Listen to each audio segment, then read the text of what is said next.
Hello, everyone, and welcome to another episode of the Board Game Mechanics. I'm Katie, and with me, as always, is... Hey, everybody, what's going on? It is Jason.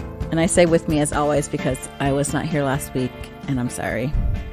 Show must go on. I made it go on. We worked it out. Yeah, sorry. I really liked the games you talked about last week, and I would have loved to talk about them. I can't believe you did that without me. I wasn't going to change topics. I'd already been thinking about doing that one. So, it's just the way it worked.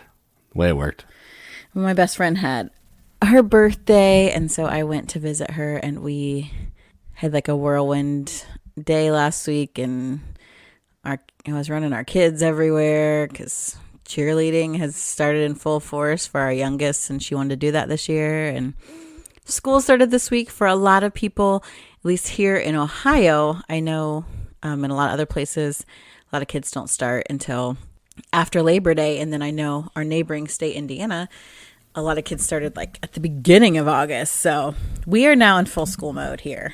Yay! Which actually works better for our recording schedule because while our kids are gone during the day, we like to record. Yeah, it just makes life easier. We don't have to stay up as late. I don't have to edit as late. It just works out. It does. So hopefully less interruptions, less late pushes of new episodes, all of that because school started. Except school starts for me next week.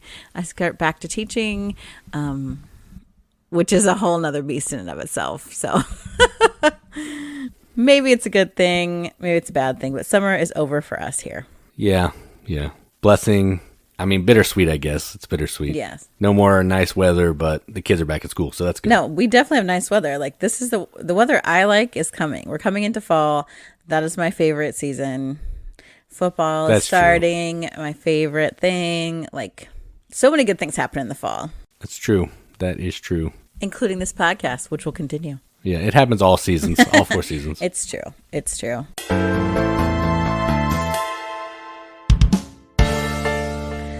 So I want to talk about some crowdfunding today. I only have a couple things, and both these are really light kind of games, but they seem pretty fun.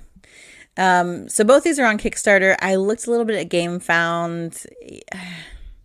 I was like, oh, look at this. This looks like an interesting one. Oh, yeah, I heard about this game. And I'm like, oh, because it says it's like an open pledge manager, but it's not really like the campaign is not going on right now, but I guess you could late pledge.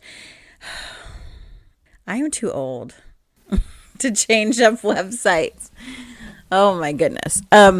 So I'm just going to talk from Kickstarter today. I've got 2. One, I believe some of you mentioned before and have played this game because it's an English edition of a Japanese game. And it's called 535. This actually reminds me of many games that I've played with just a regular deck of cards.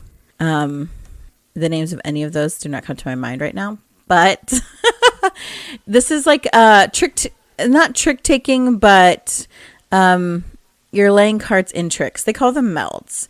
What is the game that is like this?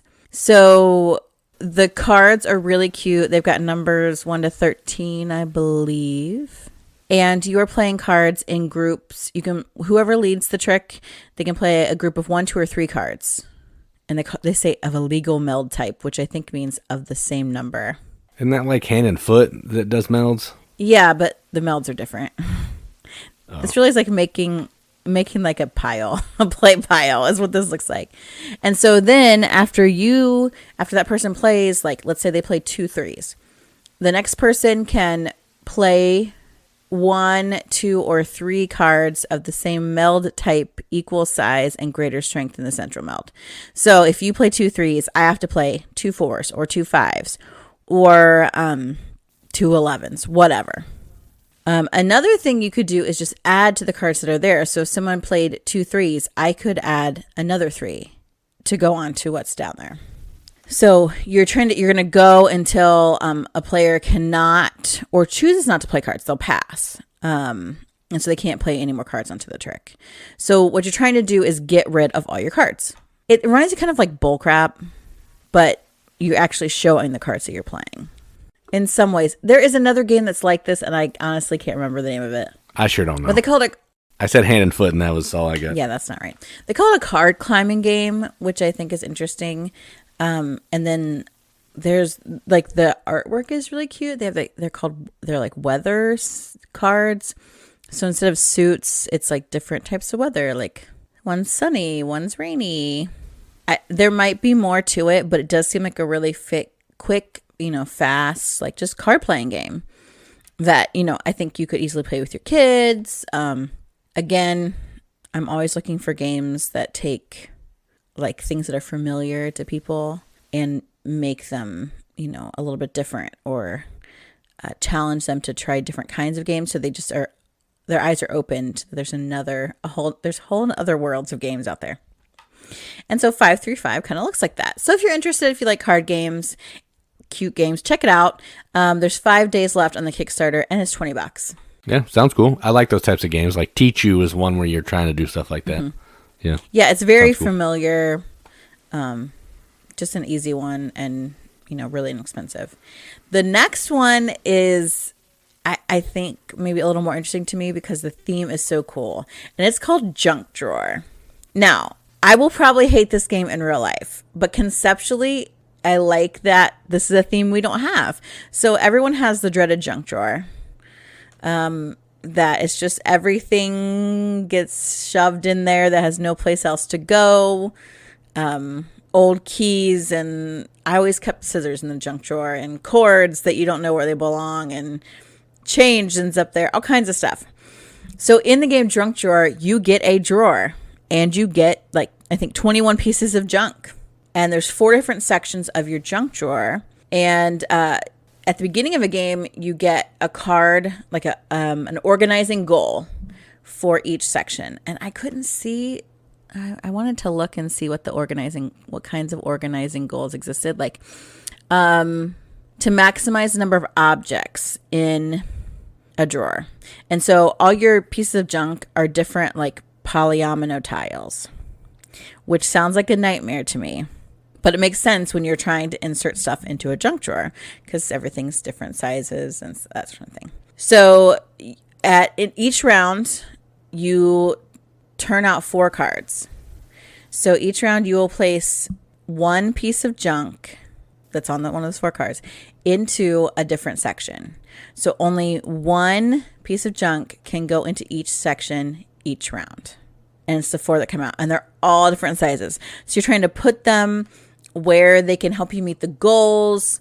Like maybe you want to keep interior squares open in a drawer, or you want to cover the most squares, or you want to get the corners of empty squares. So you're trying, but you don't know what's going to come out in the next round, and you can only place those 4 pieces of junk, and only one can go in each section of the 4 sections in your drawer during a round.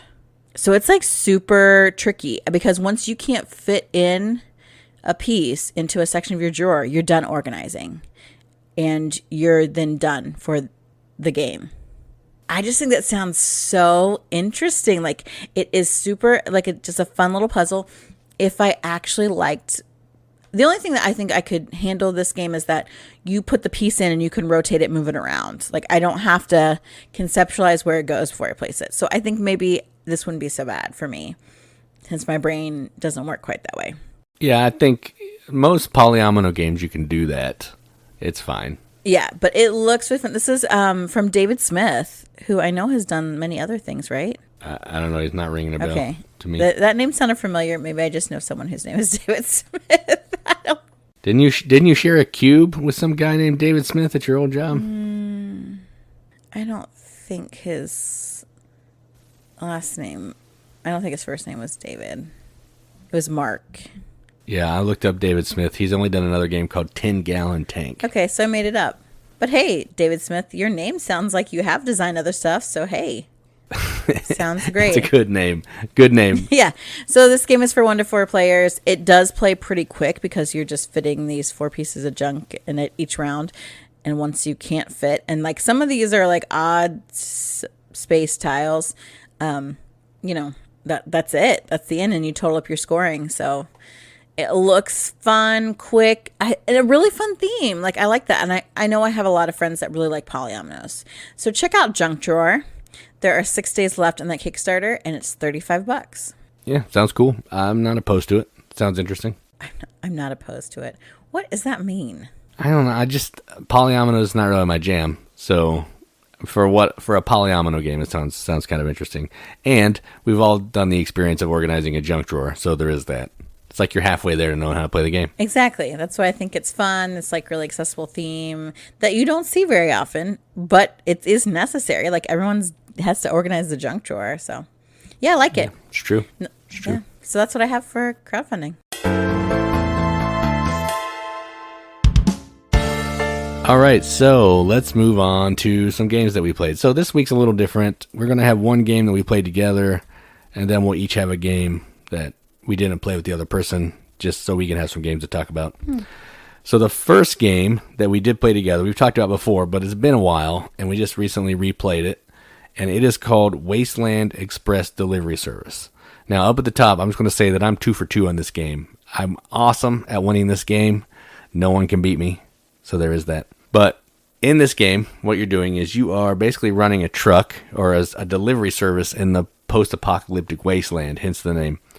And you're trying to get food, weapons, and water to deliver those to different areas of the board. That's part of it. You're also trying to maybe fight these rogue bad guy trucks to steal some of their stuff to put it on your truck. You're trying to upgrade your truck so you have more spaces to put things, maybe better weapons, let you roll more dice and all that kind of thing. And you're ultimately trying to, in order to win the game, you're trying to fulfill 3 like priority first class delivery types or contracts. And that can be, deliver certain things to certain places. That can be do so many of these types of deliveries. Go defeat the trucks a certain amount of time. Go to this place and back. All that, a whole bunch of random stuff. And you're trying to be the first player to do all that stuff 3 times, to do these 3 different things. And you're trying to just be efficient, upgrade, and that. There's no points. It's just a race to do the goal first. It has cool bits. I'm not usually into bits, but these trucks are cool. You can store the goods on the bad guy trucks. There's a lot of different factions of cards that you can pull from to try to get contracts that you want. When you fight the bad guy trucks, you're going to flip a card. You have to roll some dice to try to beat that. I don't normally love that, but it works in this game, and it gives you that little bit of randomness because the game's not super random, so that just gives you a little bit of randomness. I like this game a lot. It's really fun. Definitely one that I'm never going to say no to playing because I really like it. So, Wasteland Express. So how'd you feel about Wasteland Express Delivery Service play number 2? I like this game. I'm never going to win because I don't care about the in-game goals. Like I'm really terrible at games where it's like a race to whatever. I don't like that. Like Euphoria. Like I don't like games like that. So I mean, yeah, I guess I like it. It's just I'm playing to work on my like personal goals. And so I don't like that I can't get points for like doing things.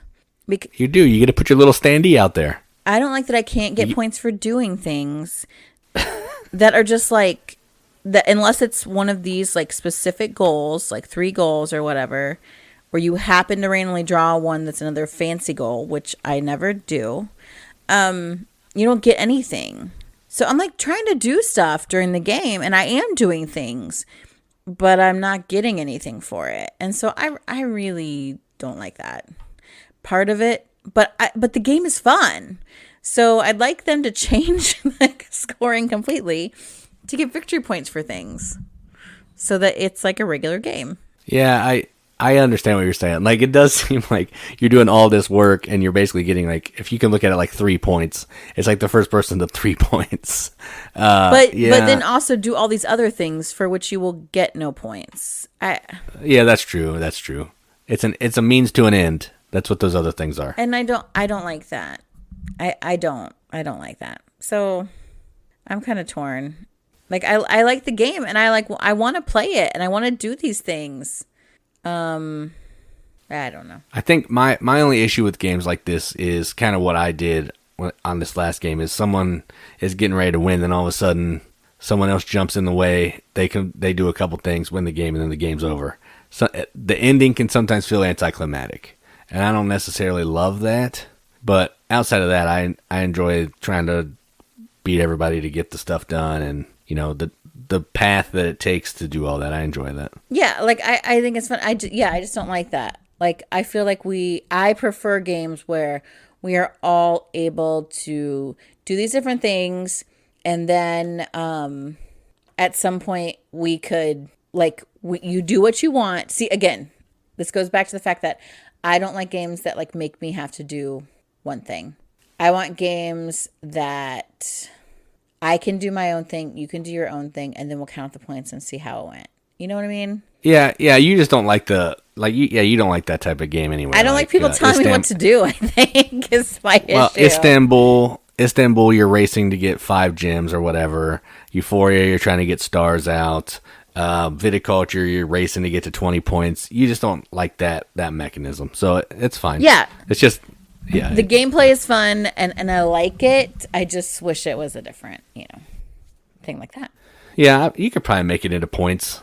Yeah, I don't know how you would because I'm not a game designer, but yeah, it could probably be done. I would change, then it would just be a different game, I guess. Yeah, just play a different game then. All right, so the next game is one that we played on the same day, but Katie was doing the cheerleading stuff with the kid. And this game is a game you can get at Target. I played it with our friends Chris and Amy, and it's called Sidekicks. Did you see us playing any of this?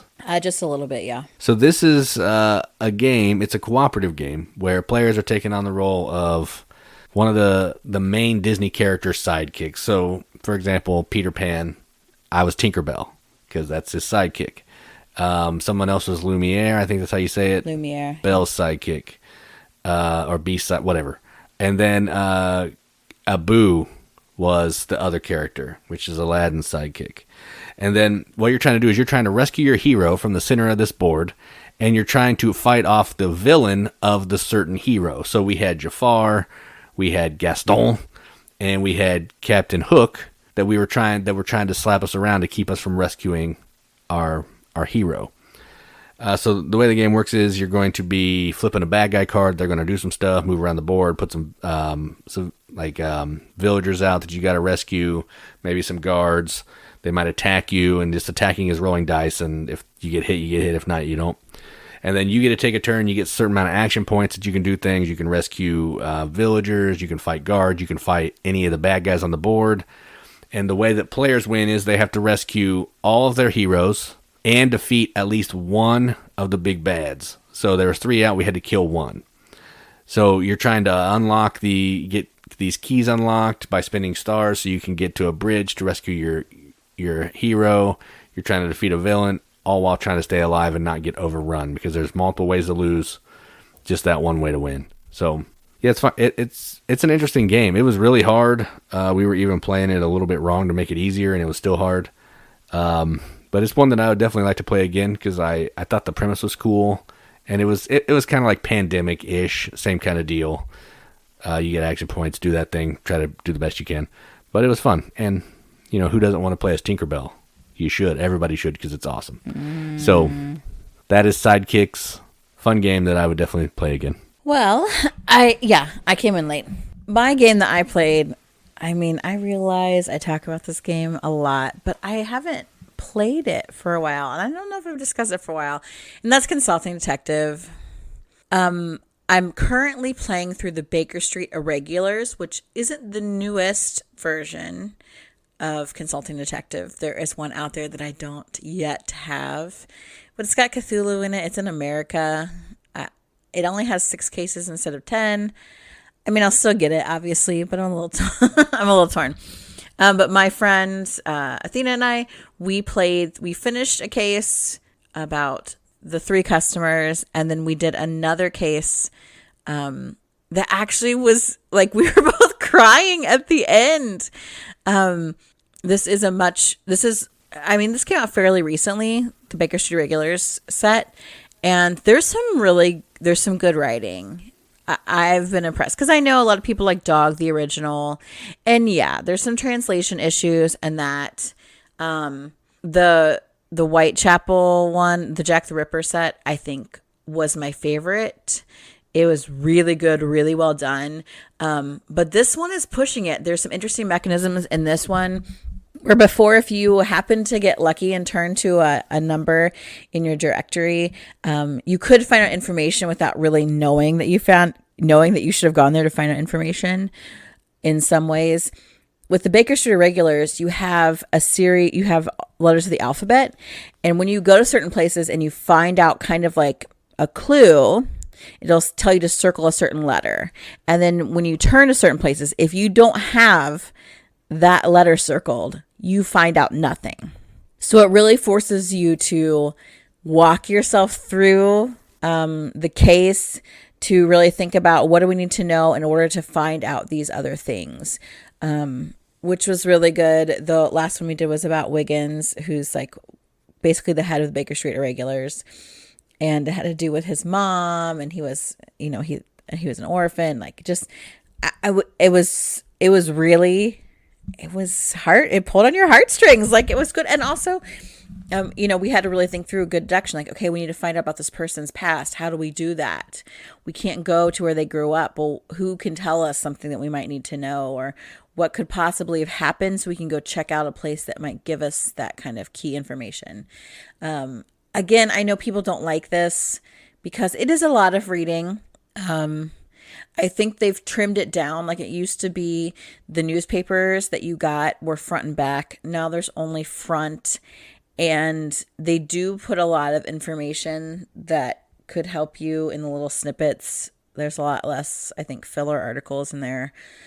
Makes it more direct.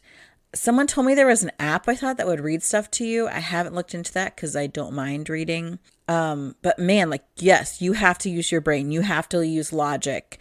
One of the ones we did, we had to go through train timetables and hit the right train and keep track of how much time it took so we knew what trains we could take. We play this game a little bit loosely because we're just trying to solve it. It's all about brain power. Like, can we figure out what happened? There's a series of questions, like probably 6 to 8. Maybe 8 to 10 questions at the end of every case, and you get points for solving them.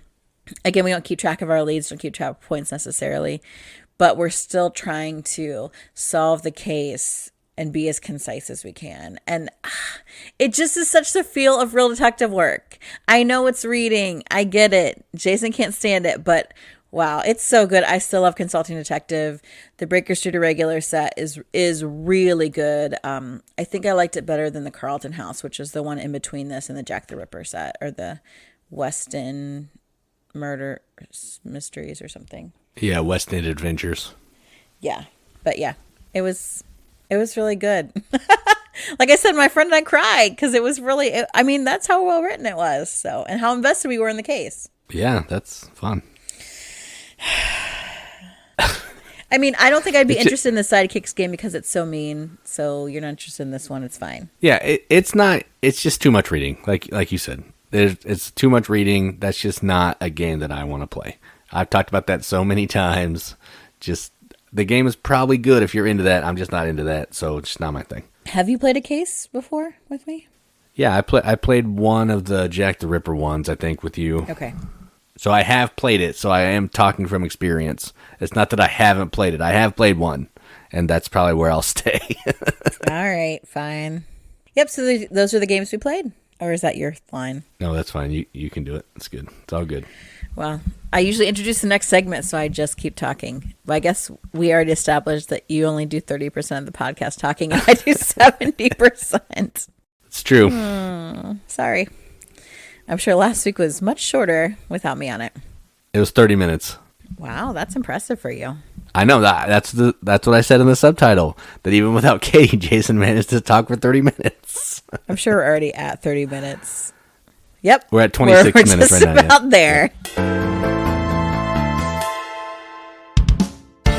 Okay, so this week we're continuing What's on the Shelf, and I think this is the last section of the shelf that we're working on right now. No, we have a group of 6 here, but yeah. So it's 2 shelves of 3. So I went left to right, and then I'm from top to bottom. So We have 3 more still. Okay. Much like Jason's categorizing and placing of things on shelf, I don't know what he's doing still. It's just madness. We're just going with it. It's madness. Well, so he said, oh, well, we're not going to do just like weeks and weeks and weeks of what's on the shelf. We're going to break it up once we finish the shelf. I thought we were about to finish the shelf, but now he's doing it some other way. I don't understand. Yeah, no one does. It's fine. Okay, great. So we're just looking at a shelf. I don't know why. I don't know how, but we are. Just go with This it. is in the section of our game room that has a lot of 2-player games. Not all of the ones today are 2-player games, but these are, again, it's just a little shelf with lots of smaller games, which I really love. So Jason's going to start off with a game that I actually haven't played, which we're not surprised. All right, so the first game on this shelf that I'm going to talk about is actually a game that we did back on Kickstarter. And I backed it on Kickstarter only because I wanted the playmat to go with the Big Brother game called Fantastica. And this game is called Rival Realms. So this is a 2-player version of the game Fantastica, kind of. It's set, by version I mean it's set in the same universe with the same art. But what you're doing in this game is you have little standees, and you're playing cards from your hand to build up terrain types, and you have to play them in numerical order. You can skip numbers, you just can't, place something that's between 2 numbers to the right or the left. And then what you're trying to do is you're trying to be able to move your standee across this terrain to complete quests that need certain types of terrain. And you might set up some monsters, you might do some other things. I haven't played it in a long time, but that's the gist of it. Playing cards and then using those cards to complete quests. That's it. It has cool art because I like the art from Fantastica. It's probably not everybody's jam, but I like it. And it's a fun little 2-player game. And there it is. So Rival Realms. Yeah, I have not played this. Fantastica just hasn't hit well the last couple times we played it. I played it with Brandon at 2, and it's way better at 2. Haven't we played it at 2 before? No, I think we've only played it at 3 and 4 before that. Okay. I disagree. I don't know.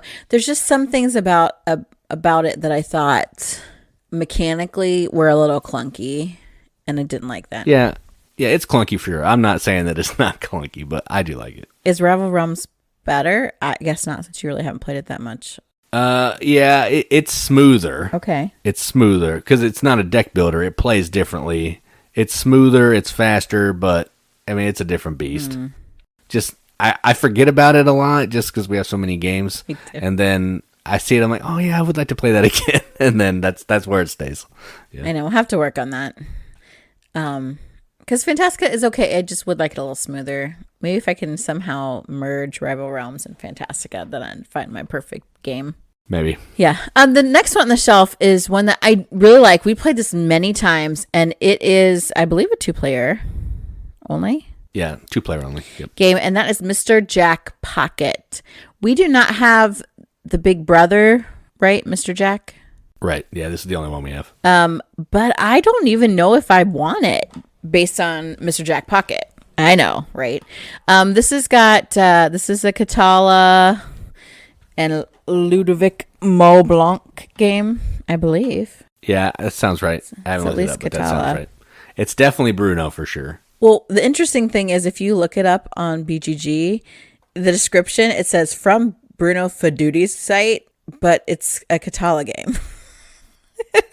Whoops. So somebody's getting fired. Somebody at BGG needs to check that out. But it's a really cool game. It's a little card game. You make a 3x3 grid, so 9 cards. At the center of each card, not every card, but a center of the cards, there are these characters. And the cards have streets on them. And you can move these streets so that different intersections touch. And that's really kind of the basis of the game. Because one player is Mr. Jack. The other player controls Sherlock and Watson and a dog. I'm assuming it's Toby. Because that's... Yeah, that sounds right. Yeah. The dog Sherlock works with. Again, I love Sherlock Holmes. So, of course, I'm like, yes, please. And what happens is it's a hidden move, not really hidden movement. It's a deduction game because you're trying to figure out who of the characters on the board is Mr. Jack. Yeah, there's no movement really because the characters don't move around a ton. But the streets do. So it's not only like, do you have to figure out as like the detective which of the characters is Mr. Jack. But you also have to be able to see them. So Mr. Jack is turning the streets, and maybe I think he can even move the detectives as part of his movement. No, maybe not. Yeah, you can. Yes, you can move a detective around. Yeah. You can turn a card. You can swap some cards. And then you have like these cards, alibi cards that you can draw, which I don't remember those very well. Yeah, Mr. Jack is trying to get these hourglasses. If they can get enough hourglasses, meaning they've fooled the detectives long enough, they win the game. So they're getting alibis to buy them time. And to keep the detectives from not having additional information. The more cards they have, the less cards the detective can look at to figure stuff out. Because if a detective sees that card, they can flip that piece of the road down, and it makes the board smaller and harder for Mr. Jack to hide. Yeah, so it's just like this really neat, like, timed game where you're... And you can make it, like, I think there's ways to make it easier or harder. So, like, you can play with just, like, Holmes or Holmes and Watson. Or if you play all three, like, that makes it a little bit easier as a detective. But it is like you're just trying to turn. You're like, oh, please don't move here. Like, I hope they don't get that card. Like, let me switch the street around. Like, oh, they're about to see me. So let me block the street off so they can't. It's like a lot of tension for just like little 9-card grid. But I really like that. There's 4 actions in each round. So like it's like, I don't want to say snake, but in some ways it is snake turning. So the first player takes 1 action. Second player takes 2. First player takes the last one. So it is like, who are they going to do? Like, how do I get them? Like, it's just really fun. And it's a little tiny square box game. Just some cards. Like, that's really it. But it's such a good 2-player game. It is like really cheap. While the geek market lasts, there's a $10 copy on there that's like new. You can get it on Amazon for less than $20. It's just like a fun little game. If you like the bigger version, but you're like, I want to be able to take it somewhere, or I want to play it with 2 players in a more manageable time frame, I would definitely suggest Mr. Jack Pocket because it is really fun every time we played it. Yeah, I like it. I just played it with Brandon not that long ago, and it was still good. Still good. And it plays real quick, so you can play another game, or it can be a filler, or you're like, oh, that was good, let's try it again, or let me try as Mr. Jack, and then let me try as Sherlock. Yeah, because they do feel different. Mm-hmm. They feel a lot different, yeah. All right, so the next game on the shelf is another small box game. Well, the version we have, there's a new reprint that's a little bit bigger, but we have a smaller first edition one, and it's called Matcha, or Matcha. I don't know how you say Matcha. It. But it's a game about making tea. Another 2-player only game, and the way this game works is I haven't played it for a long time, and I think I've only played it once. Have you played this one? I don't think so. I wanted it, but I don't think I played it. Yeah, I don't know if you played it, but I played it once, and what you're doing, it's kind of like a tug of war type of thing where players are playing cards down to these 5 different like people who are wanting to make tea. And then at the end of the round, if there's a card played on one side, that person flips it. As long as they make a match with the type of stuff that the person wants, then they get an ingredient to make their tea. If there's multiple cards, you're going to do like a hierarchy of the type of card that the person wants. It could be number, could be suit, all that kind of thing. And then there's like a hierarchy of what beats what and all that. And all you're trying to do is get these different ingredients to make some tea. And the ingredients are these cool little wooden bits. And if you can do that first, you're the winner. It's a quick game. It's like 3 rounds or something. It's super fast, but it's enjoyable. And those are the 2-player games that I like where you kind of like trying to outthink your opponent. I enjoy that. It's fun. And Matcha does that. So that is Matcha. Yeah, I was really interested in this, which is why I think we bought it, because the components for just this tiny little game are insane. They're so cool. All these different parts of a tea set. And yeah, we do like those kind of outthinking type of games. So I'm really interested in trying this one out. Finally. Since I haven't. The next one I talk about, I thought it was 2 players, but it's not. It can play a lot of players, like up till 9, but a lot of people really like it at 2. And that game is Noir. So they call us the deductive mystery game, which is true. The neat thing about Noir is there are several different types of games inside one game. So many of them are 2-player. Like the most popular one is Killer versus Inspector. So there's these secret identities. The inspector has secret identity. The killer has secret identity. So the killer is going around killing off people, hoping to kill off the inspector, while the inspector is trying to arrest the killer. But you don't know their identities. So you're using kind of all the same cards over and over again in different ways, which I think is really cool. That just makes a lot of sense to me. I think that's smart, and then keeps the game small. A lot of people made different versions of this. I've seen online with like famous people or whatever, because you can, play it, in 15 minutes or whatever, but you're really just trying to find like hidden identities. In some ways, it reminds me a little bit of Mr. Jack Pocket.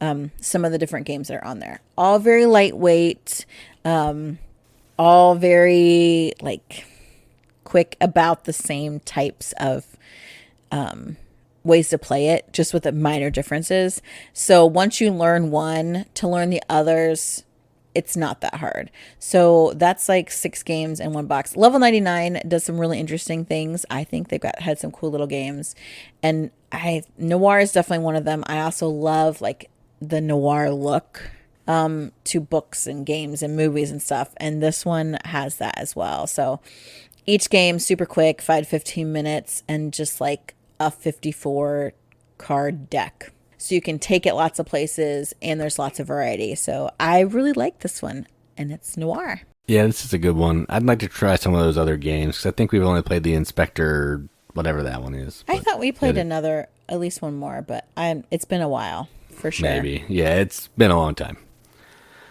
All right, so the next one is actually going to be a box that has 2 games in it, but one is the older version of this new game, and it's called School of Sorcery, and we also have Institute of Magical Arts in that box. This is a 2-player only game from Dr. Finn, basically Harry Potter. It's a Harry Potter themed game, but without Harry Potter. And you're trying to basically become the best teacher in this, either Institute of Magical Art or School of Sorcery, and you're doing that by bidding on some cards. You're trying to acquire these cards to get a certain amount of points. Whoever has the most points is the winner. That's the gist of it. Auction, set collection type of game. And some of the cards will give you special abilities to make life easier for you, help you out, but that's it. I really like this game. I like the original one. Dr. Finn sent us the new one for a review. And it's basically the same, but it has a little bit better art. But I still wanted to keep the old one. That's why they're in the same box. But good game. Not one we play a ton, but definitely one that I enjoy. And that is School of Sorcery / Institute of Magical Arts. I don't love this game because Jason always freaking wins it. I think that's part of why it's so irritating to me. I'm like, come on. But yeah, I like it's like, what would happen if Professor McGonagall and Professor Snape battled it out to see who would take over after Dumbledore? Like, that's honestly what the theme feels like. It's definitely made with Harry Potter in mind. It just isn't Harry Potter themed. Yeah. But you're trying to get these different things. I like it. It's not super deep, so I think if you keep that in mind, it is a good game. The next game is, I feel, an odd game for us. I'm honestly surprised we still have this. I think it's just because it's so dang adorable with the artwork. I just like the way it looks and the dice and all that stuff, I think. So the game is Tiny Ninjas, and Tiny Ninjas is like a 1v1, so this is a 2-player only battle royale kind of game. You are a ninja duking out against another ninja. The cool thing about this is you use the box for the gameplay. You keep the cards in there. There's these really cool little like markers that keep everyone's health in line, and you can roll the dice right inside it. The artwork is absolutely adorable. All the ninjas are so stinking cute, and they're tiny. But yeah, you're a ninja. You're fighting with other ninjas. You are checking dice to see how your cards worked out. You can play cards as either attack or defense, which I think is really cool. That you can use them in either way. So I love multi-use cards. It's not the greatest game because we don't like direct attacking kind of games like that. But it is super cute. It's nice and small and compact. So I think that a lot of people who do like those fighting games should check this one out. So that's Tiny Ninjas. Yeah, there are a couple of these games that I like, and I think I like this one. Doesn't bother me because it's like 10 minutes, and like it looks cute, and it's mostly just play cards and roll some dice. But yeah, that's for some reason I like to look at this one, so I kept it on the shelf.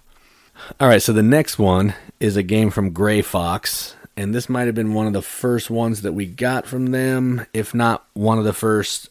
If not the first, it's one of the first, and it is 7 Ronin. And this is a 2-player only game where one player is taking on the ninjas and one player is taking on the Ronin. And the Ronin are trying to defend the town from the ninjas, and the ninjas are trying to kill as many Ronin as they can to win. And that's kind of how the game goes. But it's asymmetric rolls. You're going to have a player screen, and you're going to basically program your movement of what you want to do on your turn, where you want the Ronin to go. The ninja is going to put where they want their ninjas to go. And then, if Ronin can go to a place by themselves with no ninja, they get to activate the special ability of the place. If a ninja goes where the Ronin is, it's going to attack the Ronin, possibly killing it, all that kind of thing. It's a really fun game. The rulebook is not great, so every time I bring it out, I have to relearn the game, and relearning it is a pain in the neck because the rulebook's not good. So, not one that we play a ton, but every time I play it, I have a great time, and I like it. So 7 Ronin on the shelf. Yeah, this game is really good. Of course, I love a good Asian theme, but it has that kind of programming bit where you're trying to, again, like outthink, okay, well, they're probably going to play this, so I want to play this particular like ninja or Ronin to counteract what they're doing. Or because if you go to the same go to the same place, because you're kind of strategically moving about this map, like that cancels out the action or something, I think, if I remember correctly. No, maybe. Yeah. No, you just, if you go to the same space as a ninja or the samurai, you can't do the action. So kinda, you're trying to get to places by yourself. Yeah. Okay. Yeah. That's sort of what I said. But yeah, it's good. The artwork is really cool in that one too. I think it looks neat, but maybe that's just my own personal preference. The next one, I thought it was only a 2-player game, but apparently you can play it with 4. I just think it's not good. Most people like it better at 2. It's really 2-player, but there are rules for multiplayers, like free for all, hunter, hydra, stuff like that. And that game is Hero Realms. So yes, there is also Star Realms. No, we do not own that. Why? Space games suck. And Chris, I already know you're like, well, you like blah, blah, blah, blah. Yes, okay. In general, though, I'm anti-space game. I'm over space. I'm like the United States government. Who cares about space? Except for Space Force. Yep. So we have Hero Realms, which is the fantasy-themed version of this deck building game. I love deck builders. Now, again, I don't generally like direct attacking games. For a while, Jason super hated this game because I was way awesome at it. I whooped his butt every time. Do you remember that? Yeah, not just whooped. Like I get 2 turns and then I'm dead. Like that's real fun. Well, you're not play better. I didn't have a chance to play better. I had 2 turns. Well, you should have played better in those 2 turns. I also had 2 turns, and I obviously maximized my 2 turns. But I do love deck building. I play like aggro when I play attacking games, so that's probably why. Now, the good thing is there is this cooperative, even like legacy, mission, campaign mode that they have. We own all of those things. We have not played them, but we have them. And I think we probably haven't played them because Jason's still sore about getting beaten so badly by me so many times that that may be why they have not been explored in a more timely manner. Yeah, that's probably true. I don't even hate this game. I just hate that I'm so bad at it and die all the time. So if we play cooperatively, that will be, which again is not our thing, but apparently on this game it needs to be. Yeah, that's the only way I'm going to play it again, I think. Yeah, but I love the deck building component. I like how cards chain off of each other, how some cards can be used protectively. You can discard them to get other advantages. Like there's a really good like synchronization here with like a synergy with how the cards work that I absolutely enjoy, and I really want to get it back out. So maybe we do need to just get this campaign going. Probably, yeah. We also have the little decks where it can be everybody versus one person. There's like an overlord thing. Oh, yeah. That's what's in the little booster pack decks. But again, we haven't played those either. So you want to play that so you can just gang up with someone else on it? Yes. I don't want to be the person getting ganged up on, but sure, I will gang up on the other person. That's fine by me. On me. I know it's me. It's okay. Yeah, I mean, whatever. With great power comes great responsibility. I understand. Yeah. But yeah, good game. I really like Hero Realms, even if I can't say it. And I hope we get it back out soon because it's fun. Yep. And the next game on the shelf, we're moving to the games that are on top of the other games. And this game is called Reapers. This is another game that we backed on Kickstarter. It's a little card game. It's like $10 or something, which is probably why I backed it. Yeah. And this is a trick-taking game, but you're not on teams. You're doing your own thing. And it plays 3 to 5 players, which is also cool. A trick-taking game that plays more than 4. I approve of that. And what you're trying to do in this is you're trying to score the most points. But the way that works is you're trying to win tricks. Now, that's pretty normal. But when you win a trick, you're going to claim the lowest value card in that trick. So it's not always in your best interest to throw out the highest card because you're going to waste it on maybe a 2 that's in that trick. If someone sees you play the high card, they're going to throw a 2. So you get stuck with 2 points instead of bigger points. So you're trying to manage, when to play your high cards, when to play your low cards and all that.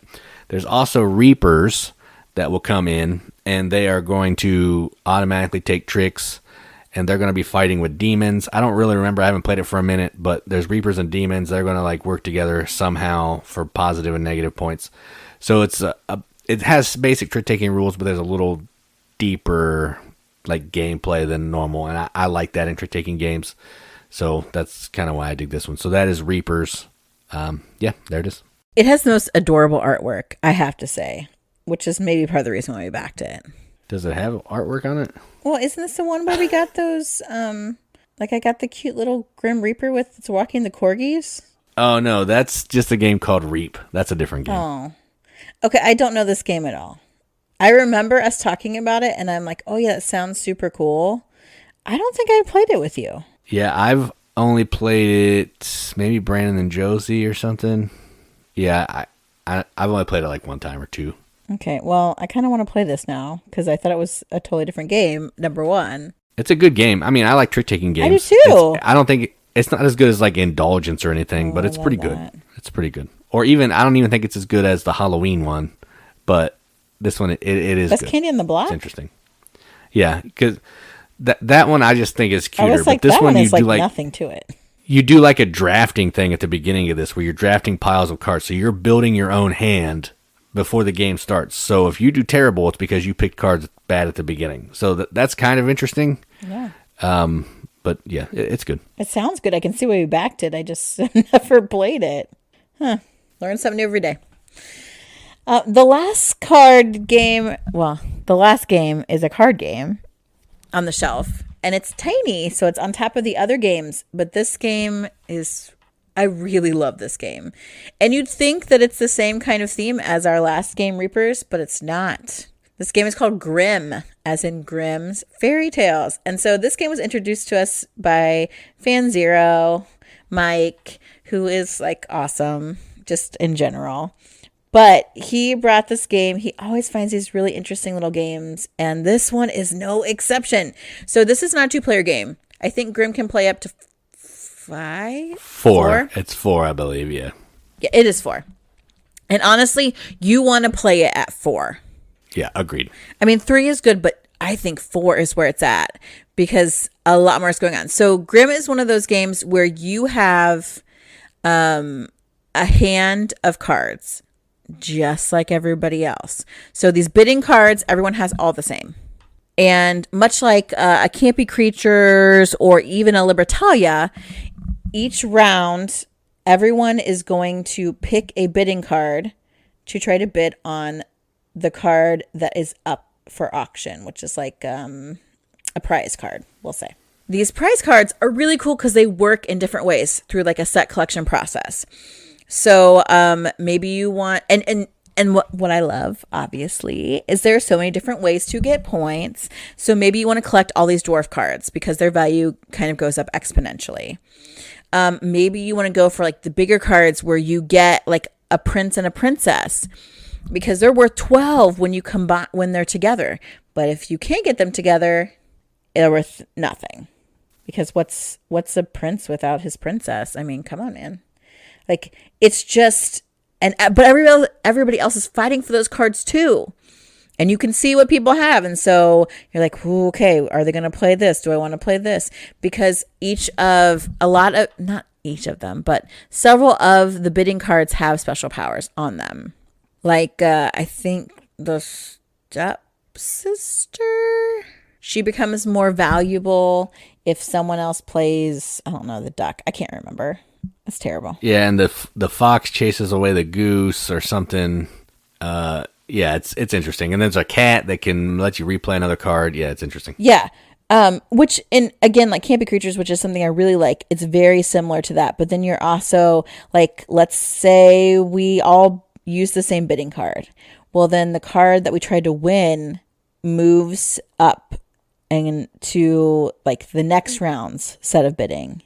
And you're like, oh crap, like I wanted that. Now how do I get it in this next round? And like to know when to play the bidding cards at the right time, to get the right cards to give you the most points. And it's like 60 cards and but you only play like 4 rounds and you're just trying to get the most points.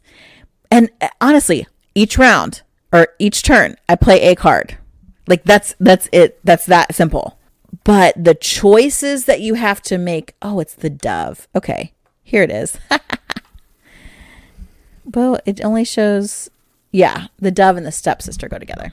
So you've got cards 0 through 8 and when to play those and how they work together. And oh man, like it is so good. I never heard of it before. It was kind of hard to find, but it is worth it. Like it's super good, easy little game, easy little, tiny pack of cards, worth taking anywhere. You want to play with 4 people. I think it has some cool artwork. I love it. So that's Grimm. Yeah, we got the last copy from the board game or the BGG marketplace. It's impossible to find this game now, so sorry, but it's really fun. It's a great game for sure. Oh, that's sad. Thanks, Mike. Yeah. If you are sad that you can't get it, blame Mike for finding such a cool game and bringing it to our attention to talk about. But yeah, it's super good. If you're ever around and, we'll bring it so you can play it. Yeah, I'll just keep it I should just start keeping it in the board game bag in the front so it's always in there. Yeah, it's really good. And because it's such an easy like gameplay, you can get people will pick it up. They're like, oh, okay. And then they're like, oh, how do I get that? Like the decisions become, easy to teach, but weighty decisions. I love it. Yep, good game. All right, so that's the shelf. We packed a lot, several 2 players, small little games that are maybe less well known. What do you think? Tell us, do you have some of these games? Do you want some of these games? Do you want some of these games now and you can't find them? We're sorry. Kind of. We can't help it. It's hard. Yeah, of all the games on this shelf, the one that I'd recommend the highest would be Grimm, I think. That no one can get. We're great. I think it's my favorite game on that shelf, honestly. It is. It's so good. Has anyone else played it besides Mike, who introduced us to it? Do you like it? Have you been intrigued by some of these games? Do you think some of these games are crap? I don't care. Tell us about it. We have not all the social medias, but a whole lot of social medias. And really, they only exist so that we can talk about games with you guys. That's it. That's true. I think we've had true. We've had a couple new listeners, or when you people subscribe to our YouTube channel and some other stuff. So thanks, everybody. Couple new people to Discord, couple new people to the Riveted. Yeah. We love that. So yeah, that's cool. Yeah, just more people that can recommend good games, can talk to us about games. Like, that's what I really love, is to say, hey, has anybody heard anything about this game? Is it good? Is it not? Like, what's everybody playing? Just to know what to check out, to just inspire each other, and just be kind people that talk about a fun hobby. That's what we're here for. I'm good enough, I'm smart enough, and doggone it, people like me. That doesn't make any sense with what I just said. I know, I just wanted to say it. Okay. It just felt like we were going down that self-help path, so that's what I did. Oh my gosh. I give you 1 week by yourself, and now you're like, ooh, look, I got all kinds of things to say. Yeah. Remember the proportions of the show. Sorry, I'll go back to my 30% and I'll be quiet. I think that's it for us today. I'm starting to get hungry for lunch. Me too. Korean, yeah. Right. We can go without the kids. All right. Well, I've been Katie. And I'm Jason. Keep gaming, everybody. Keep gaming.